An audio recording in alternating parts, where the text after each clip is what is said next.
Hoy, Julie, ano ka ba? Hanggang ngayon ba namang reunion late ka pa rin? Baka nagtinda ka pa ulit niyan.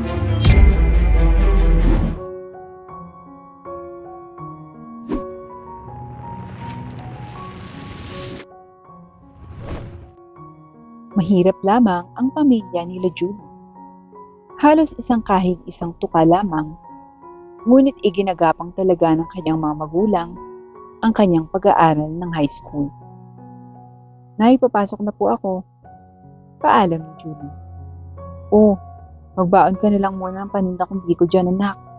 Wala pa kasi akong kita ngayong araw. Magtitinda pa lang ako. Opo, Nay, nakakuha na po ako. Nauna na po ako. O sige, mag-iingat ka, anak. Sagot naman ng kanyang nanay. Habang naglalakad papuntang eskwelahan, ay nakasalubong niya ang kanyang mga kaklase habang nag-uusap ito tungkol sa graduation nila na lalapit na ilang buwan na lamang. O Nika, ikaw, anong ganap mo sa graduation? Tanong ng isang kaklase niya sa isa pang kaklase. Lalabas na lang daw kami buong pamilya, kakain sa isang restaurant. Sagot naman ito. Ikaw, Julie? Tanong naman sa kanya. Kami naman di uso sa amin yung handa. Parang normal na araw lang sa amin yan, katulad ng Pasko at Bagong Taon. Sagot nito. Ganun? Gusto mo sumama ka na lang sa amin sa bahay? Maghahanda kasi ng engrande sila mama. Dahil finally, makakapagkolehiyo na din daw ako. Sagot naman ng isa pa nilang kaklase. Hindi na. Magtitinda na lang ako ng paninda ni nanay nun. Kaya umorder kayo ng kakanin sa amin O sige, walang problema yan. Sa inyo kami kukuha. Sagot naman ni Nika. Sa isip ni Julie. Buti pa sila, nagagawa nilang mag-celebrate ng mga ganoong okasyon sa araw nito mismo. Nagsimula na rin ang kanilang klase. Good morning, class. May meeting ako ngayon, kaya magkakaroon kayo ng activity na reporting para bukas.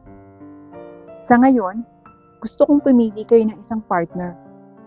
At bukas, maging ready kayo to present. Pagkatapos magbigay ng instruction ng guro, ay umalis na ito. Bye, ma'am. Paalam ng mga estudyante. Namili na nga sila ng kani-kanyang mga kaparehas at si Julie ay may nakapareha din. Anong topic ba yan, Julie? Tanong ng kanyang kapareha. Pagiging mabait at mabuti. Maaari bang magkasama o hindi? Yan ang topic natin. Sige. Pa-explain naman ako, Julie, ng pagkakaunawa mo para may ideya ako sa topic. Salamat. Saad ng kanyang kapareha. Agad din namang natapos sila Julie sa kanilang report na ipapakita kinabukasan ng umaga. Kaagad na umuwi na si Julie dahil sa gabi ay pagtitinda naman ng balot ang kanyang ginagawa. Nay, bahay na po ako. Nakaubos po ba kayo ng biko nyo ngayon? Oo, anak. Nakaubos ako. Kinulang pa nga eh. Di mabuti naman po, Nay. Ako'y magbibihis lang po at magtitinda na po ako ng balot sa may kanto. Sayang pa rin po yung kikitain. Paalam naman niya sa kanyang nanay. O sige anak, huwag ka lang magpapagabi ng sobra ha at may pasok ka pa bukas. Sagot naman ng kanyang nanay. Opo, Nay, sige po.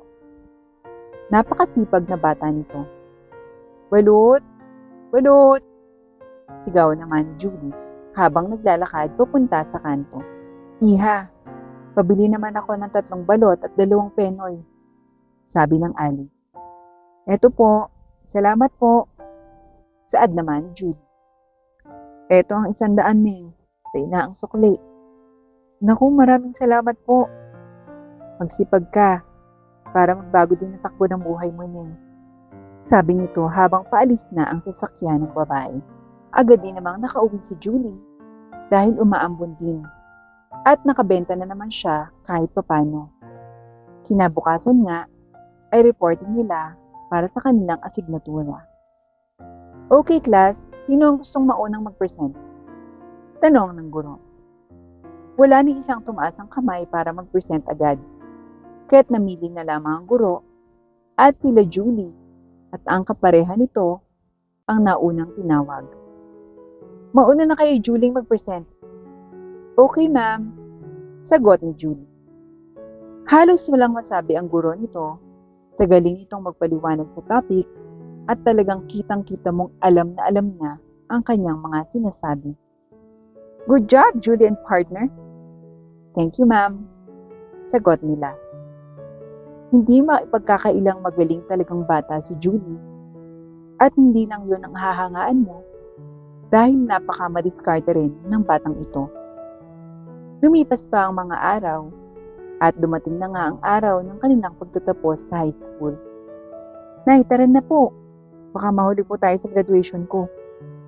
Masayang yaya ni Julie sa kanyang ina. Hay nako anak, magtatapos ka na ngayong araw ng high school. Pasensya ka na kung hindi ka na makakapagkolehiyo ha. Malungkot na saad ng nanay niya. Ano ba naman, Nay? Okay lang po. Tama na nga po. Baka magkaiyakan pa tayo. Masisira po yung ayos ko. Pabiro namang sagot niya sa kanyang ina. Pagdating sa paaralan, andun ang lahat kahit pumili na rin sila upang makapag-marcha papunta sa stage ng kanilang paaralan. Uy, Julie! Congrats ha! Bati ng isa niyang kaibigan. Congrats din, te! Sagot naman ni Julie. Marami sa kanyang mga kaklase ang magkakolehiyo pa, maliban sa kanya. Kaya't medyo nakakalungkot talaga. Simula noon, nagkahiwa-hiwalay na rin silang magkakaklase. Walang sinayang na oras si Julie at talagang sinipagan pa niya para kumita ng maayos at maganda. Gustong-gusto niya kasi talaga makapagtayo ng sarili niyang bahay. Nag-apply siya bilang assistant ng isang matanda na hindi niya alam ay isa palang CEO ng isang malaking kumpanya. Ma'am, magandang araw po. Nag-a-apply po ako bilang assistant po. Fast learner po ako. Kahit high school graduate lang po ako. Saad ni Julie. May I have your resume and your family background? Sabay kuha ng iniabot ni Julie. Ah, 4 kayong magkakapatid at ikaw ang panganay. At ang nanay mo naman ay pagtitindang hanap buhay. Tanong ng matanda. Opo, ma'am. Pero kahit ganun po, masipag po ang pamilya namin. Okay, you may start your work tomorrow. Sagot naman agad ng matanda dahil kitang-kita niya ang determinasyon ng batang si Julie. Ilang buwan pa lamang nagtatrabaho si Julie at malaki na ang naitulong niya sa matanda sa pagpapatakbo ng kumpanya. Julie, halika dito. Alam mo, yung strategy at proposal na ginawa mo para sa client, approve na at nakapirma na rin sila ng kontrata nila. Masayang balita ng boss niya. Naku, mabuti naman ma'am. Ang gandang balita. Oh, eto ang bonus mo. Dahil simula nang naging assistant kita, puro magaganda ang mga nangyayari. Thank you, Julie. Saad ng matanda. Oh, thank you po, ma'am. Masyado po yatang malaki to, ma'am. Ano ka ba, Julie? You deserve it. Nakangiting sagot ng matanda sa kanya. Lubos nang pagtiniwala sa kanya ng matanda dahil sa ipinakita niyang sipag sa trabaho. Kaya't hindi na ito nagdalawang isip pa na ipasok ang kanyang assistant na si Julie sa kanyang kumpanya. Ipinasok niya ito bilang isang manager dahil matanda na rin siya at walang pamilya. Naisip niyang magandang i-train si Julie bilang kahalili niya sa mga susunod na panahon. Nay, sa bahay na po ako. Meron po akong magandang balita. Saad ni Julie pag-uwi sa kanilang bahay. Ano yan anak? Mukhang napakasaya mo naman. Sagot ng nanay niya. Yung proposal po na ginawa ko para sa investor ng amo ko, approve na. Kaya malaki po yung bonus ko. At bukod po doon, ipinasok po akong manager ng boss ko sa kanyang pagmamay-aring kumpanya. Talaga ba anak? Naku, maraming salamat sa Diyos. Lumipas pa ang mga araw at unti-unti ay nakaakyat ng posisyon si Julie sa kanyang trabaho dahil sa ipinakita niyang kasipagan. At ngayon nga, ay Vice President na siya ng kumpanya. Nay, bahay na po ako. May maganda po ulit akong balita, Nay. Ano yun, anak? Na-promote po ako ulit. At Vice President na po ako ngayon ng kumpanya. Naku, ganun ba, anak? Congratulations! At Nay, bukas na bukas din po, ay lilipat na tayo dun sa bagong bahay.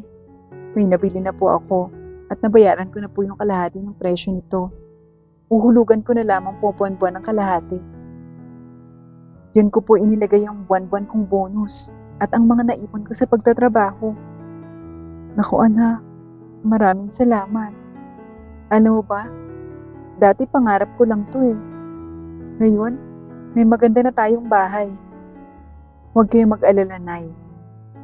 Gagalingan at sisipagan ko pa para may maibigay pa ako sa inyo bukod dito. Salamat, anak.